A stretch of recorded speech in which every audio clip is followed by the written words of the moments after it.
বিয়ের প্রথম রাতে আমার শাশুড়ি মা আমাকে বললেন, যেদিন আমি পুজো সম্পূর্ণ করতে পারবো সেদিনে আমি আমার স্বামীকে দেখতে পারবো। কিন্তু রাতে পুজো করার আগে আমার শাশুড়ি মা একটা পারফিউম লাগিয়ে আমার ঘরে আসতেন, আর সেই গ্রানে আমার ঘুম চলে আসতো। এভাবে আমার বাচ্চাও হয়ে যায়, কিন্তু আজ অব্দি আমি আমার স্বামীকেই দেখতে পাইনি। একদিন রাতে আমি নাকে তুলো দিয়ে ঘুমানোর ভান করে থাকি। ওই রাতে আমার স্বামী আমার ঘরে আসে, আর আমার স্বামীকে দেখে আমার মাথায় আকাশ ভেঙে পড়ে। আমার খুব ধনী পরিবারে বিয়ে হয়েছিল, আমি খুব খুশি হয়েছিলাম, কারণ ছোটবেলা থেকে আমার কোনো শখ আহ্লাদ আমি পূরণ করতে পারিনি এই দরিদ্রতার কারণে। তাই আমি টাকার মূল্য বুঝতাম। বাবা মার কাছে 2টা টাকার জন্য কত মার খেয়েছি।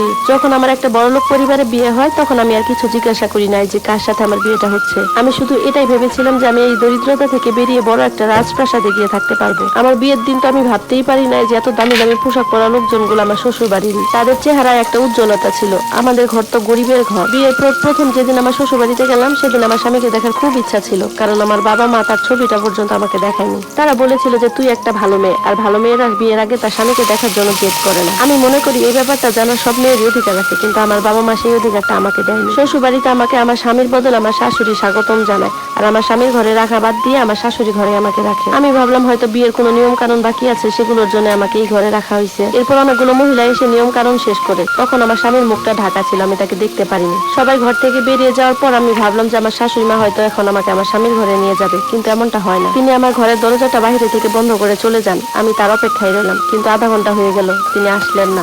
আমি তো চিন্তায় পড়ে গেলাম। বসে থাকতে থাকতে যখন কোমর ব্যথা হয়ে গেল, তখন ভাবলাম দরজার দিকে একটু এগিয়ে যাই। সাথে সাথে দেখে আমার শাশুড়ি মা ঝড়ের গতিতে আমার ঘরে ঢুকলেন। ঢুকে তো উনি আমার পাশে বসে আমার দিকে অনেকক্ষণ তাকিয়ে থাকলেন। বৌমা, আমি জানি তোমার মনের ভিতর কি চলছে, যে তোমার স্বামী কেন এখনো ঘরে আসলো না, আর তোমার শাশুড়ি বা কেন বারবার তোমার ঘরে আসতেছে। আসলে আমি চাই না তোমার তোমাদের উপর কারো নজর পড়ুক। তুমি তোমার স্বামীকে দেখতে পারবে, কিন্তু এখনো সেই সময়টা আসেনি। তুমি এক কাজ করো, এই হালকা শাড়িটা পরে এসো, এটা পরে রাতে ভালো ঘুমাতে পারবে। আমার শাশুড়িকে দেখে খুবই ভালো মানুষ মনে হয়েছিল, উনি সত্যিই ভালো মানুষ। আমি শাড়িটা পাল্টে এসে ঠাকুরের কাছে এসে পুজো করলাম, আমার মনের আশঙ্কার কথা বললাম। এরপর আমি কিছুক্ষণ পরে ঘুমিয়ে গেলাম। সকালে যখন ঘুম ভাঙলো, তখন দেখি আমার শাশুড়ি আমার পাশে বসে আছে। উনি আমার খুব যত্ন নিচ্ছিলেন। একজোড়া বালা দিয়ে বললেন, এটা পরে নাও, অনেক অতিথি আসবে বাড়িতে, তো এখন তো সকাল হয়ে গেছে, তুমি তোমার স্বামীর সাথে পরে দেখা করে নিও, বাড়িতে অনেক অতিথি আসবে, তাড়াতাড়ি সেজে নাও। আমিও কথা মতো ভালো জামা কাপড় পরে নিলাম। আমি বাড়ির নতুন বউ ছিলাম, তাই সবাই আমাকে দেখতে থাকে, আর সবাই অদ্ভুত ভাবে আমার দিকে তাকিয়ে থাকে। একসময় তো অনেকে বলে ফেললো এটাই ঋত্বিকের বউ। আমি বুঝতে পারলাম না যে কেন সবাই এমন করতেছে, কিন্তু তাদের মধ্যে কেউ ঋত্বিককে দেখতেও চাইলো না, ওর কথা জিজ্ঞাসাও করলো না। সবাই আমাকেই দেখতে ব্যস্ত। আমার যেন মনে হচ্ছিল যে সবাই আমার দিকে দয়ার চোখে তাকাচ্ছে, আর সবাই বলতে লাগলো তোমার মঙ্গল হোক, উপরওয়ালা যেন তোমাকে সাহায্য করে। আমার শ্বশুরবাড়ির লোকজন সবাই ভালো ছিল, তারা আমাকে কখনোই বুঝতে দেয়নি যে আমি গরিব ঘরে মেয়ে। তখন আমি বুঝতে পারিনি যে আমি আসলে গরিব দেখে তারা আমাকে সহানুভূতি দেখাচ্ছে, বরং তারা আমাকে আমার দুর্ভাগ্যের জন্য সহানুভূতি দেখাচ্ছিল। বিকালে আমার শাশুড়ি ওনার রুমে নিয়ে বসালেন আমাকে। আমি তখন ওনাকে জিজ্ঞাসা করলাম আমার স্বামীর কথা।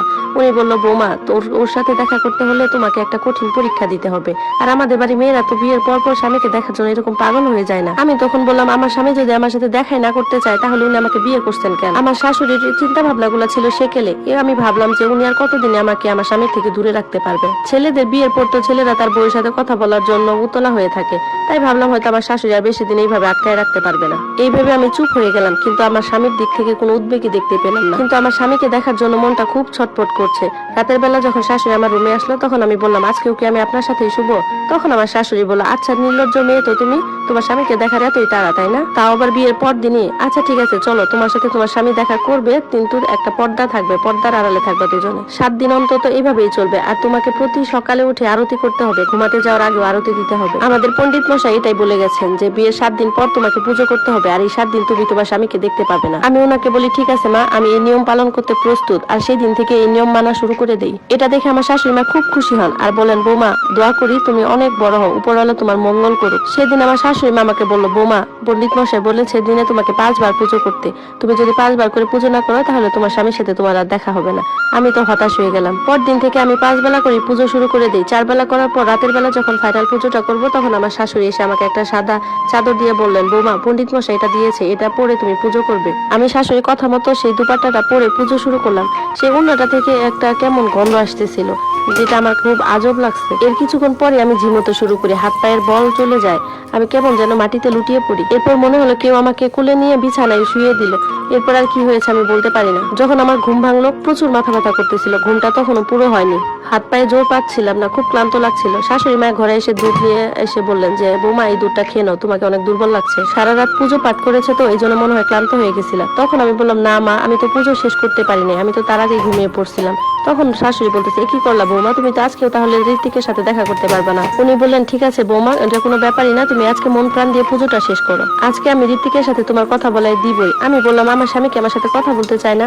তখন উনি বলেন আরে কি বলো, ও তো সারাদিন তোমার কথা বলে যে মা উনিশার সাথে আমাকে তাড়াতাড়ি কথা বলাই দাও। কিন্তু এখানে আমি কি করব বলো, যতক্ষণ না তোমরা দুজনের নিয়ম পালন না করছো ততক্ষণ তো তোমাদের দেখা করাতে পারি না। এরপর থেকে যতদিনই আমি পুজো করতে বসি তখনই আমার শাশুড়ি আমার জন্য কোনো না কোনো খাবার নিয়ে আসতেন, ফল, ক্ষীর, শরবত, আর যেটা খাওয়ার পর পরই আমার ঘুম চলে আসতো। আমি এমন ভাবে ঘুমাতাম মনে হতো যে আমি জ্ঞান হারিয়ে ফেলেছি। আর ঘুমন্ত অবস্থা আমার এটাও মনে হতো যে কেউ আমাকে স্পর্শ করছে, আমার কাছে কেউ আসছে। এভাবে চলতে চলতে আমি একদিন ঠিক করলাম যে আমার শাশুড়ি মা কেন আমাকে প্রতিদিন ওই খাবারটা খাওয়ায়, আমি আর খাবো না।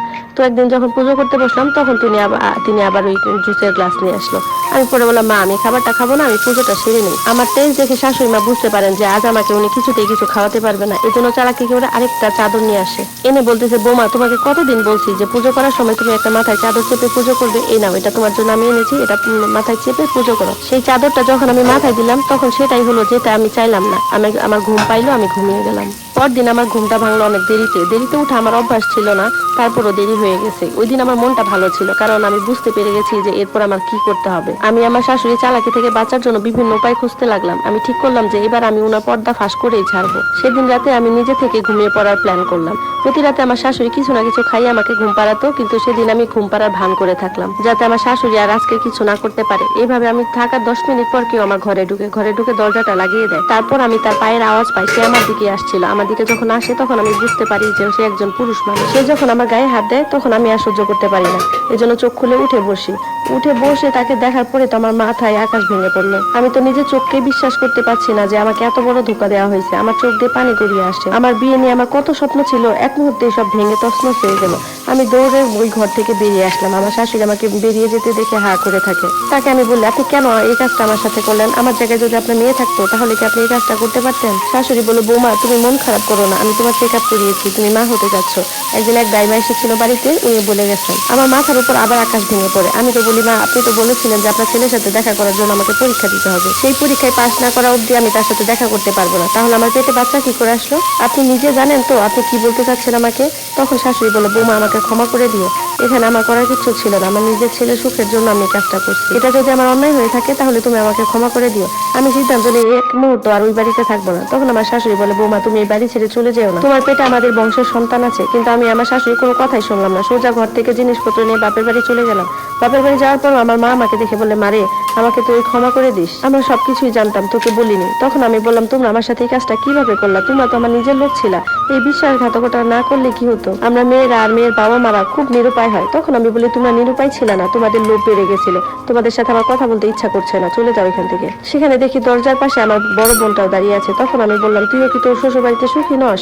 তখন সে বলে তুই যখন এত বড় লোক বাড়িতে বিয়ে হওয়ার পরও সুখী না, তাহলে আমি কিভাবে সুখী হই যেখানে আমাদের নুন আনতে পান্তা ফুরায়? আমার শ্বশুর বাড়িতে দুবেলা দুমুঠো খাওয়ার জন্য পয়সা থাকে না, পয়সার জন্য প্রতিদিন ঝগড়া হয়। আমার বর আমাকে প্রতিবেলায় মারধর করে একবেলা খাওয়ার জোগাড় করার জন্য। এরপর আমি আমার রুমে চলে গেলাম। আর আমার সবসময় শুধু ওই রাতের কথাটাই মনে পড়তেছিল যে কেউ আমার ঘরে ঢুকেছিল, আর আমি চিৎকার করে আমার শাশুড়ি মার দিকে চলে গেছিলাম। আমার ঘরে সেদিন যে ছেলেটা এসেছিল সে আর কেউ নয়, আমার স্বামী। আমার স্বামীর চেহারা দেখতে এতটাই খারাপ ছিল যে তাকে দেখে আমি ভয় পেয়ে যাই। আমি জানি না যে সে জন্ম থেকে দেখতে এরকম নাকি কোনো দুর্ঘটনার কারণে তার মুখটা এরকম হয়ে গেছে। সে যাই হোক, আমার স্বামী দেখতে একদমই ভালো ছিল না। একদিন রাতে আমি ভাবতে থাকি যে আমি হয়তো বা বাবা মায়ের উপর খুব চাপ ফেলতেছি, তারা হয়তো বা যা করেছে বাধ্য হয়ে করেছে। আমাকে এই ছেলেটার সাথে বিয়ে না দিয়ে তাদের কোনো উপায়ও ছিল না, কারণ আমরা তো ছিলাম গরিব, আর গরিব ঘরে মেয়েকে কেউ বউ করে ঘরে নিতে চায় না, যদিও নিতে চায় তাহলে অনেক টাকা গুনতে হয়। আমার শাশুড়িও হয়তো বা এই কাজটা বাধ্য হয়ে করেছে, কারণ সব বাবা মাই তো চায় তাদের ছেলে মেয়ে ভালোভাবে সংসার করুক, তাদের ঘরে নাতি নাতনি আসুক। আমার স্বামী আমার শাশুড়িকে বলেছিল তার চেহারাটা লুকিয়ে রাখতে, কারণ তার মতো খারাপ দেখতে লোকের সাথে কোনো মেয়ে সংসার করতে চাইবে না। আমি আমার মা বাবা মুখের দিকে তাকিয়ে আবার ঠিক করলাম যে আমি ওই সংসারটাই করব। এই জন্য আমার সব জিনিসপত্র গুছিয়ে আবার শ্বশুর বাড়িতে চলে গেলাম, যেখানে আমার স্বামী আর শাশুড়ি মা আমার জন্য অপেক্ষা করেছিলেন। ঋত্বিক আমার কাছে এসে বলে, আমাকে ক্ষমা করে দিও, আমি তোমার সাথে অন্যায় করেছি, আমি তোমাকে অনেক ঠকিয়েছি, কিন্তু বিশ্বাস করো আমি মন থেকে তোমাকে ভালোবাসি। এরপর আমার শাশুড়ি মা এসে আমার কাছে ক্ষমা চাইলেন, আর আমি ওদের সবাইকে ক্ষমা করে দিলাম আর ঠিক করলাম আমি আমার স্বামীর সাথে সারা জীবন পার করে দিব।